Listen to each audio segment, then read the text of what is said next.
On a warm afternoon, a couple relaxing by the swimming pool of a remote hotel noticed a strange mist creeping around the edges of the water. At first, they thought it was nothing unusual, a harmless, white mist forming in the cool evening air. But just as they decided to leave, a bone-chilling scream echoed from the balcony above them. Frozen in fear, they looked up, only to see two figures standing on the rooftop. Before they could make sense of the scene, the mist surged upwards, and the two people vanished into the haze, their lifeless bodies collapsing moments later. This was no ordinary mist. The strange fog had already been whispered about in the area. It was said to appear both in the dense forest nearby and around the hotel. People who wandered into it were never seen alive again. No one understood where it came from or what it wanted, but one thing was certain: the mist was deadly. The story begins far from the hotel, in the sunny hills of Texas Sioux, where a cycling team was training for the upcoming national mountain cycling competition. The event was just 3 weeks away, and every team member was determined to give their best. Among the group were Tom Seth and his best friend Jeff. Tom was excited about the training, ready to push himself harder than ever. When the team gathered on the first day, Tom noticed a new face, a stunning girl carrying a heavy bag. For a moment, he thought she might be there alone, but to his disappointment, he quickly realized she was Jeff's girlfriend. Though Tom felt a twinge of sadness, he didn't let it show. Instead, he offered to help the girl with her luggage, earning her gratitude and the admiration of the other team members. On the first day of training, the team's goal was to climb a small mountain. The climb was tough, so everyone spread out, keeping some distance from each other. On the way down, Jeff wasn't careful with his speed and ended up in an accident. The other team members saw him but didn't stop to help. Instead, they told him to stay calm because the coach was coming behind them. After a while, the coach and Tom reached the spot where Jeff had fallen. Tom quickly went to help him. Jeff was badly hurt, and the coach decided to take him down the mountain to the hospital. As they left, no one noticed a strange white mist rising in the valley and birds flying away in fear. When Jeff's girlfriend heard about his injury, she rushed to help. The coach insisted on taking Jeff to the hospital, but Jeff said he would be fine. Meanwhile, Tom was in the lodge, watching the news on TV. A reporter talked about a mysterious white fog in the forest that was killing people. Soon after, the police arrived to investigate. They suspected that the deaths might be linked to some kind of violent attack. They warned everyone nearby to stay alert, avoid strangers, and keep doors and windows shut. The news left everyone shaken and worried. The coach suddenly realized that the area where the strange fog was seen was the same mountain where the cycling team was training. Alarmed, he jumped into his car and drove straight there to call the team members back. But when he reached the spot, it was completely empty. None of the team members were anywhere to be seen. Feeling something was wrong, the coach hurried back down the mountain, hoping they had returned on their own. However, when he arrived at the base, there was still no sign of the team. Growing more concerned, the coach rushed to the guest house and immediately tried to call the police. Just as the call was about to connect, an emergency news report interrupted the TV program.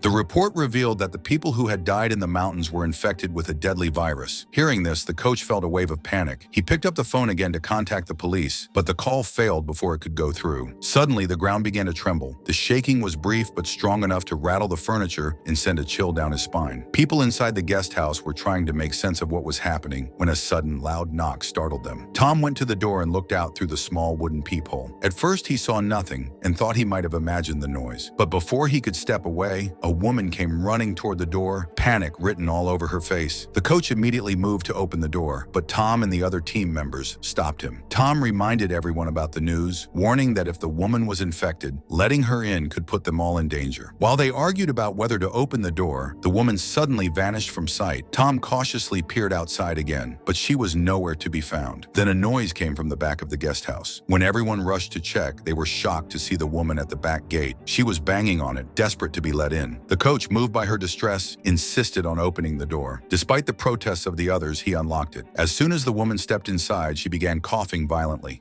Moments later, she started vomiting blood and collapsed unconscious on the floor. Horrified, everyone realized she might be infected with the deadly virus. In a panic, they quickly carried her back outside and shut the door, fearing for their own safety. The coach tried to call the police again, but the phone lines were dead. It seemed the earthquake had disrupted the network. With no way to contact the outside world in fear of the virus keeping them inside, everyone stayed in the house as night fell. However, Tom's friend Jack and another man couldn't handle the tension any longer. They decided to step outside, assuring the others they'd be careful. At first, everything seemed normal. The two men climbed onto the balcony and lit a fire, hoping to attract rescuers. But as they waited, they failed to notice a white mist mist creeping silently toward them. Suddenly, a scream pierced the silence. Tom and the coach rushed out of the house and froze in horror as they saw the mist taking on a human-like form. The shape attacked Jack and the other man, killing them both. Strangely, the mist didn't try to enter the house, even though it clearly saw people inside. Tom thought hard about this and guessed that the mist might be restricted by some invisible force. He realized that those who went into the mist were likely killed by these mysterious forms. Shaken, everyone stayed inside for the rest of the night, fearing what might happen next. When morning finally came, Tom dug a hole and buried Jack and the other man. The weight of the night's events pressed heavily on him as he returned to the house. Inside, he found the coach and Jeff in a heated discussion about their next move. The coach wanted to go down the mountain to find help, but Jeff, still injured, argued against it. He warned that the mist could enter their car, killing them instantly. Jeff went on to suggest something even more alarming. The mist might not be confined to the mountain. It could have spread across the entire Earth. Tom and the girl agreed. If help were coming, the communication or electricity networks would have been restored by now. The fact that there had been no sign of rescue meant one terrifying possibility.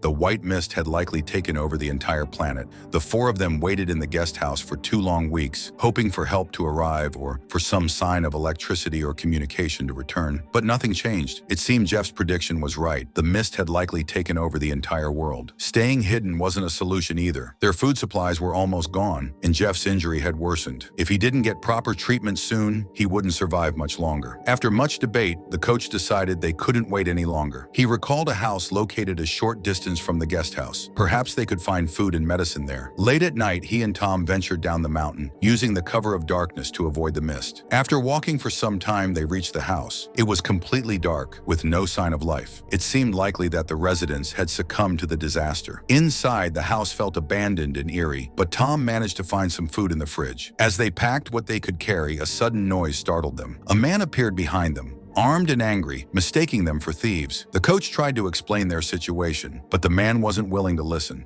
The tension escalated until suddenly the ground began to shake again. Another earthquake. In the confusion, the coach managed to grab the man's gun. However, during the struggle, a shot was fired, and the man fell to the ground, dead. Tom was horrified. He stared at the lifeless body, blaming the coach for what had happened. "This should never have happened," Tom said angrily, but the coach defended his actions, pointing out that it was a matter of survival. Either the man or they would have died. The situation left Tom torn. He felt deep regret about what had happened, but in the end, he chose to stand by the coach. Tom and the coach returned to the guest house with the food, but Tom couldn't stop thinking about what had happened at the house. The guilt and shock weighed heavily on him. The girl prepared a meal with the food they had brought, and the group sat down to eat, hoping to regain some strength. Just as they were about to start, a terrible sight froze them in place. The coach, who had been fine moments earlier, suddenly collapsed outside the house. Rushing to the door, they saw him lifeless on the ground. Before they could process what had happened, the white mist began to creep closer. Panicked, they quickly retreated back inside and bolted the door. Another month passed, and the 3 remaining survivors were still stranded in the mountains. No help came, and the electricity and communication networks remained down. The food they had brought back was long gone, and Jeff's condition had deteriorated severely. He was pale and weak, barely able to sit up. Desperate and unable to wait any longer, Tom decided to take a risk. He planned to search the back valley for mushrooms, thinking it might be their only option for food. Jeff, though too weak to join, voiced his concern. "What if the mushrooms are poisonous?" he asked. Tom hesitated but replied, "If we don't eat something, we'll starve to death. What choice do we have?" The next morning, Tom ventured to the hill behind the guest house. Luck was on his side. He found mushrooms growing in a shaded area, and there was no sign of the white fog. He carefully collected them and hurried back home. Once there, Tom tested the mushrooms by eating a small portion first. When nothing happened and he felt fine, he cooked the rest and shared them with the others. The meal lifted their spirits. The mushrooms tasted delicious, and for the first time in weeks, they felt a flicker of hope. As they were finishing their meal, the TV suddenly came to life. A weak signal brought a news broadcast. The anchor revealed a shocking truth. This was not a virus, but an invasion by an alien civilization. The government had issued strict orders for everyone to stay inside their homes and avoid going out at all costs. Even hiding in cars was useless, as the aliens moved within the white fog and attacked on sight. Before more details could be shared, the TV signal cut out again, leaving the 3 in stunned silence. They were grateful for their decision to stay indoors, realizing how close they had come to making a fatal mistake. However, their relief was short short-lived. Jeff's condition worsened rapidly. He became weaker by the hour, his face pale and his breathing labored. He confided in Tom, saying he didn't think he would survive much longer. "Take care of her," he said, referring to his girlfriend. His words shook Tom to the core, filling him with guilt and sorrow.